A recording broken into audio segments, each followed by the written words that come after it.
Alabado sea tu nombre, Señor.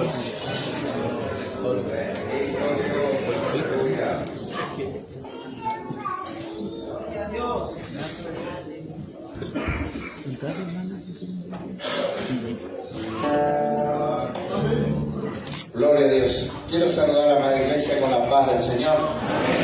Gloria a Dios, damos gracias al Señor por estar en su presencia en esta mañana y escuchando la bendita palabra del Señor. La seguridad que usted y yo tenemos que tener en nuestra vida. Gloria a Dios, la certeza, la confianza plena que Él murió y resucitó, perdonó nuestro pecado y lo hizo para siempre, y hoy estamos aquí para alabar y glorificar a Dios con libertad. Gloria a Dios, voy a alabar el nombre del Señor. Gloria a Dios. Cambiaron a Jesús por un hombre, ladrón y malhechor. Gloria a Dios. Gritaron bien alto, liberen, suelte a Barrabás. Fue el pueblo que decía: queremos a El Salvador. Cambiaron a Jesús por las cosas de Satanás.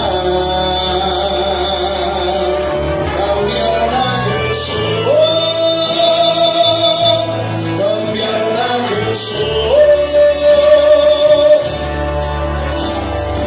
A mi Jesús, tu muerte para ti fue misterio. Personas que mueren sin ti y desprecian tu muerte. Cambia Jesús por el mundo y su placer.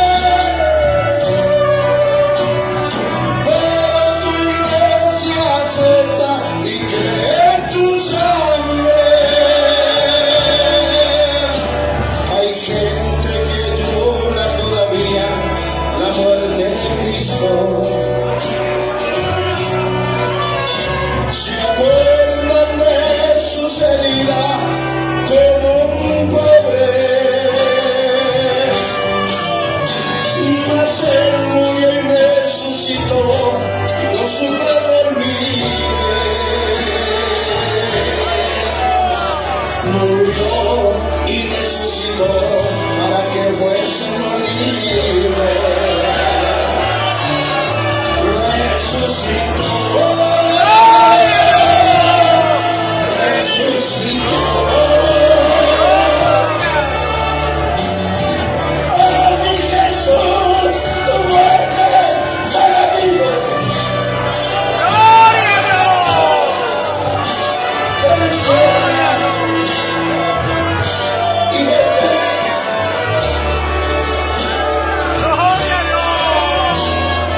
cambia a Jesús por el mundo y su poder.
resucitó.